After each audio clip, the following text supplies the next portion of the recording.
Bueno, muy buenos días a todos. Mi nombre es Daniel Motola, yo soy oncólogo médico del Hospital Médica Sur.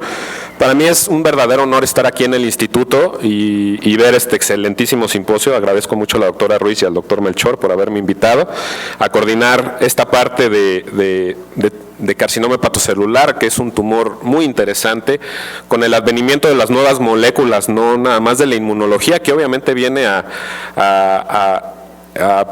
cambiar el tratamiento sistémico de este tipo de tumores, sino también de otras moléculas como los inhibidores de tirosinosinasa, que fueron los primeros que realmente mostraron algún beneficio en este tipo de tumores.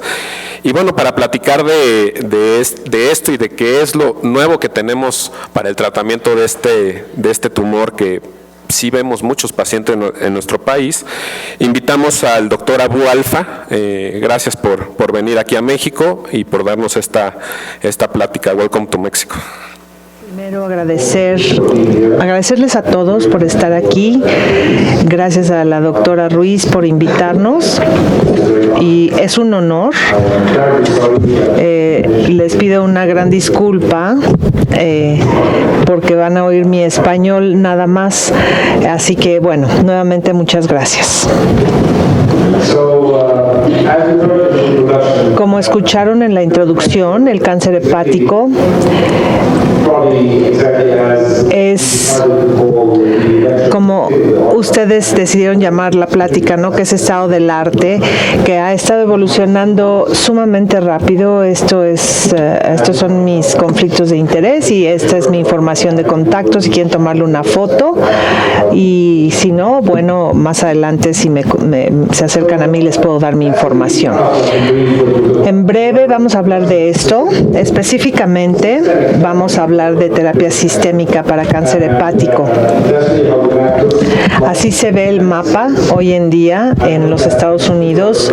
Yo sé que es diferente en otros países, incluido México, para la aprobación de ciertos fármacos, pero a fin de cuentas tenemos sorafenib, lenvatinib primera línea, luego tenemos regorafenib, cabozantinib, ramucizumab y pembrolizumab, y luego tenemos cabozantinib tercera línea. También fácilmente podría empezar diciendo, bueno, vamos a ver uno por uno, ¿no? Pero como hace 2 meses, en diciembre del año pasado, los datos reportados en la ESMO de Asia en Singapur sobre la combinación de atezolizumab más bevacizumab fue, digamos, disruptiva. Se llamó el estudio UNBRAVE, que aleatorizó pacientes con cáncer hepático avanzado a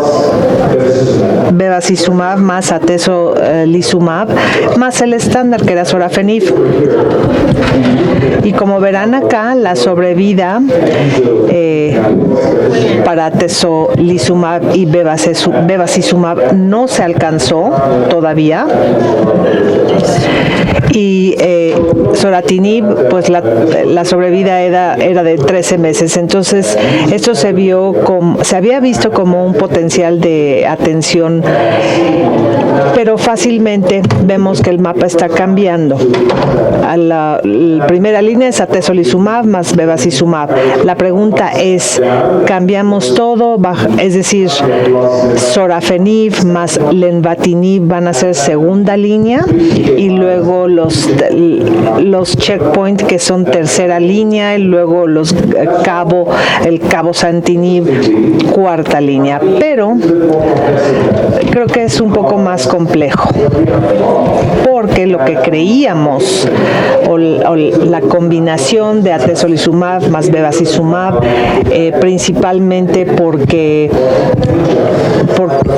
eran antiangiogénicos o anti-VEGF, como ven en el número 6, induce o refuerza la actividad de anti-PDL1, como el bevacizumab, por ejemplo.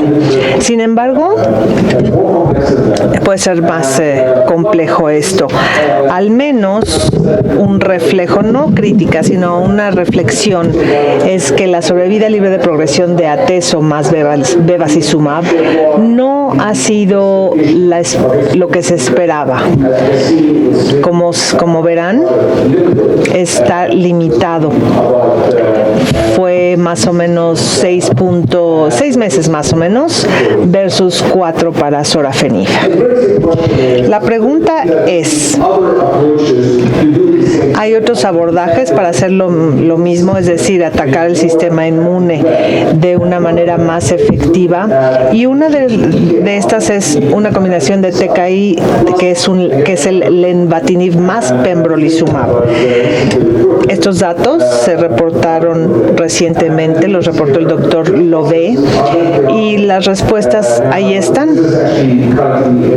Esto está en un estudio fármaco menos tóxico, como el lenvatinib puede hacer el trabajo, o sea mejor, igual o tal vez peor que el bevacizumab respecto a la combinación atezolizumab-bevacizumab. No lo sabemos todavía.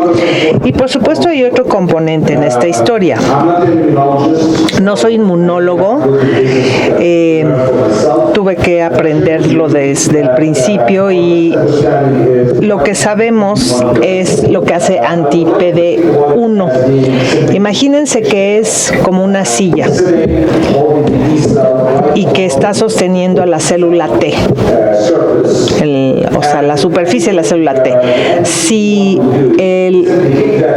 lo que hace el anti-PD1 es quitar la silla, la célula T se cae en la célula tumoral.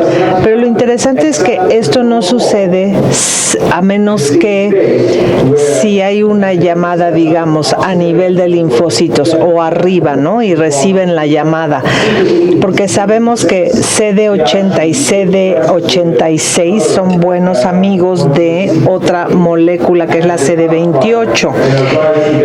Como que se energizan y toman café muy fuerte, digamos, y platican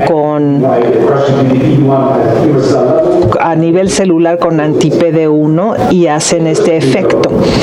Lo interesante es que hay otra molécula que es la CTLA4, que digamos que es buena onda, pero si convence a CD28 a juntarse, pero no toman café sino tequila, de hecho se duermen. Entonces es cuando entra en juego el anti-CTLA, le impide que se active e induce más de esa actividad. Nuevamente, no estamos seguros si es un mecanismo que va a ser tan importante o más importante de lo que hemos visto ahora, pero en el estudio Himalaya, muy famoso con 1,200 pacientes, vio durvalumab como anti-PDL1 versus tremelimumab y sorafenib. Sabemos que ya se completó, no sabemos cuáles son los resultados. Como verán, entonces, no solamente es, hay más combinaciones que el atezolizumab, que se dividen en 3 tipos: el antiangiogénico como bevacizumab, el anti-TKA como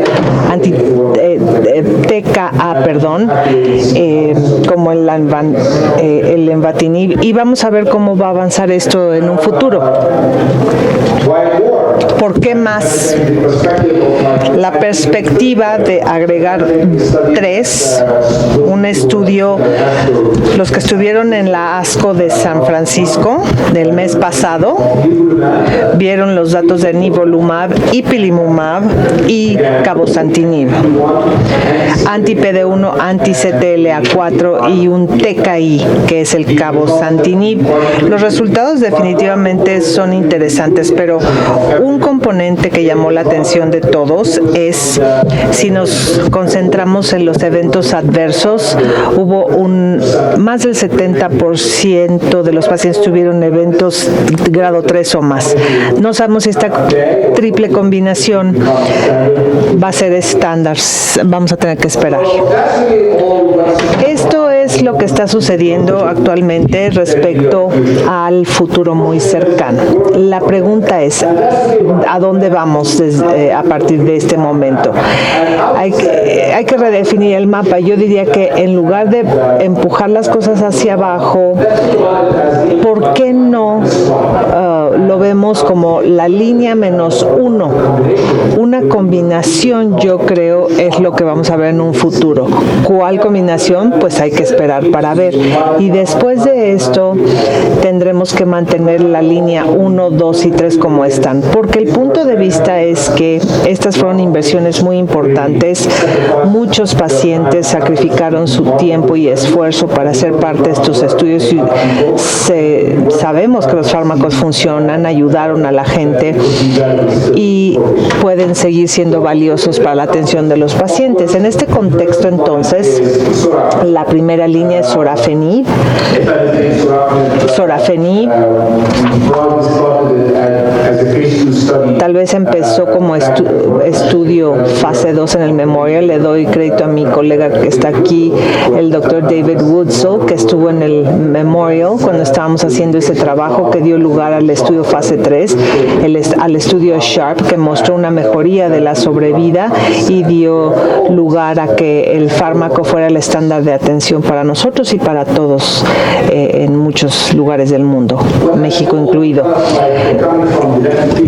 Lo que viene de algo que no se esperaba, se estudió un fármaco que también, entre comillas, era similar a sorafenib, que se llama regorafenib. Hay una variación entre los dos. Si recuerdan, el estudio vio regorafenib versus placebo después de progresión. El paciente tenía que progresar con sorafenib y tomar después regorafenib. Fue positivo, como ven aquí, con una mejoría de la sobrevida. Y fue interesante y se volvió terapia de segunda línea con preexposición y tolerancia y progresión con sorafenib. En un análisis exploratorio que se hizo retrospectivamente, vieron la combinación de sobrevida de manera retrospectiva con una limitación a la combinación de sorafenib y regorafenib. Y por primera vez, en cuanto a terapia sistémica, estamos hablando de más de 2 años de sobrevida media, 26 meses. Eso fue interesante. Y puede llevarnos a la idea de terapia secuencial. Claro, no es el único. Sí, el lenvatinib, de hecho, también entró. Sabemos que el diseño hubo un diseño de no inferioridad. Para los residentes no quiere decir si es igual y ya, no. Es un diseño estadístico que es específico por sí mismo para asegurar que estamos contestando específicamente si no es peor. Eso es lo que se busca. Entonces, si están las dos curvas que se abrazan como aquí, eso está bien, es lo que queremos. El lenvatinib versus sorafenib en sobrevida libre de progresión mostró mejoría para lenvatinib, y se reportó también en la ASCO que las terapias anticáncer posteriores pueden mejorar sobrevida si el lenvatinib no se diera en secuencia. Viendo todas las terapias, se favorecía el lenvatinib, pero lo más raro era que si el paciente había recibido lenvatinib porque tenían enfermedad sistémica y seguían con otra terapia sistémica, la sobrevida media era alta, 27 meses, y no calcularon sorafenib porque nadie había sobrevivido para entonces. Entonces fue algo importante respecto a su valor y a la secuenciación de la terapia. Los inhibidores checkpoint entraron al escenario en cáncer hepático relativamente tarde, a diferencia de melanoma y pulmón, porque siempre se temía o había la preocupación de de la activación del virus respecto a cáncer hepático, si era por un virus como la hepatitis B y C. Y a fin de cuentas, ciertas pruebas se hicieron, empezando el doctor Sangro de España las empezó, y después nuestro colega, el doctor Query, también siguió. La duración de la respuesta era el elemento clave, y la FDA, por ejemplo, ¿por qué aprobó nivolumab si no tienen datos fase 3 y dicen que les interesó la duración de la respuesta? O sea, la gente puede tomar la terapia a un periodo prolongado, como verán, a pesar de que después el checkpoint 459, que es nivolumab versus sorafenib, buscando superioridad, que se publicó en la ESMO en Barcelona en septiembre, fue negativo, y independientemente de cómo lo veamos, no mostró ninguna mejoría de sobrevida comparado con sorafenib. El pembrolizumab no fue mejor. Nuestro colega, el doctor Su, mostró esto. Pembrolizumab fue aprobado por la duración de la respuesta de acuerdo a los datos fase 2, y sorprendentemente el estudio fase 3 de pembrolizumab versus placebo en segunda línea en carcinoma hepatocelular este per se no es suficiente, y por eso la combinación es más importante. Avanzando con los TKIs, está el estudio de cabozantinib, que mostraron mejoría de sobrevida comparado con placebo. Estos pacientes requirieron sorafenib por default, porque era lo único que existía. Por lo menos sorafenib, los pacientes tenían al menos dos estudios ya y fueron permitidos en el estudio, y por eso se incluyó como terapia de tercera línea potencial. El tercer TKI, o más bien uno que no es inhibidor checkpoint, que es ramucirumab, en segunda línea, también se estudió versus placebo. El estudio se hizo antes y fue negativo, pero identificaron preplanificadamente que a la gente que le fue mejor, por eso repitieron el estudio. Vieron específicamente a pacientes con una alfa-fetoproteína de más de 400 nanogramos, y sí mejoró la sobrevida, aunque no al grado que se mejora en los pacientes de otros estudios como de rigorafenib. Uno se pregunta si la AFP realmente es un marcador pronóstico o diagnóstico. Sabemos que cualquier irritación del hígado o inflamación puede ocasionar que la AFP aumente, y no es el único marcador de cáncer hepático. Entonces, concluimos que las terapias combinadas son nuevas, son positivas y alteran, ¿no? O sea, cambian todo el plan. No sabemos exactamente cuál va a ser el nuevo plan. Ya les mostré varios modelos. Actualmente hay 3 tipos, como les dije: el antiangiogénico más el inhibidor checkpoint, el TKI más el inhibidor checkpoint, y los inhibidores dobles checkpoint. El sorafenib y el levantinib son terapias aceptables de tercera línea hasta que veamos cómo se va a dar esta alteración. Y respecto al levantinib y sorafenib, va a haber una mejoría en la sobrevida libre de progresión como tasa de respuesta, y también extender la respuesta aún mejor que con sorafenib. Regorafenib, cabozantinib y ramucirumab están aprobados como terapia de segunda línea, por lo menos en Estados Unidos. Yo diría que el futuro de pembrolizumab y nivolumab, siempre nos preguntan esto, ¿qué va a pasar? Yo diría que la FDA no va a eliminar la aprobación, y la pregunta va a ser si el paciente ya fue expuesto a una combinación, digamos, de lenvatinib más pembrolizumab después de estar expuesto a ciertos TKIs, ¿podrán responder a un inhibidor checkpoint? No sabemos, hay que esperar. Con esto, muchas gracias por escucharme.